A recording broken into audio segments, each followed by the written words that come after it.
Aste honetako gai nagusietako bat azken muga egitasmoa izan da, uda osoan zehar ekitaldi ezberdinak antolatu dituzte, Zaraten, Bedaio eta Azkarate arteko lurretan, eta Imanol García Landa kazetariak bi antolatzailetako kideekin hitz egin du, alde batetik Miguel Zeberio eta bestetik Guillermo Olmo artistarekin.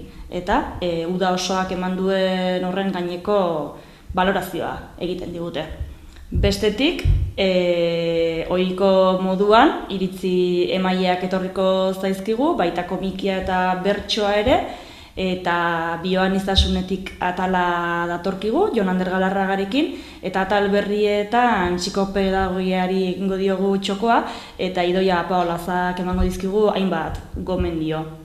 Eta bukatzeko esan, gai nagusitzat Greziara begira jarri garela eta errefuxiatuen kanpamenduetan sartu garela.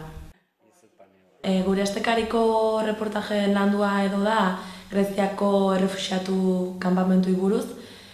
Bertan, ekainaren amaieran izan zian Tolosaldeko bi gazte, Oiana Barrenetxea eta Egoitz Garmendia, eta pixkat behaiekin izandako elkarrezketan ingurune edo reportaje bat landu dugu.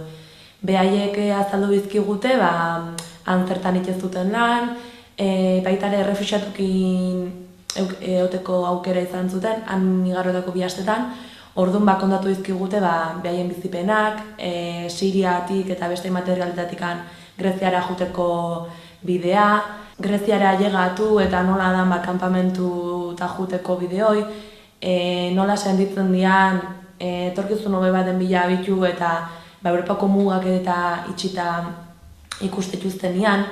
Azpimarratu zuten baita ere kanpamentu hauetan dauden jendea edo dala maila ekonomiko altu edo bintzat erdi mailakoa bintzat badala.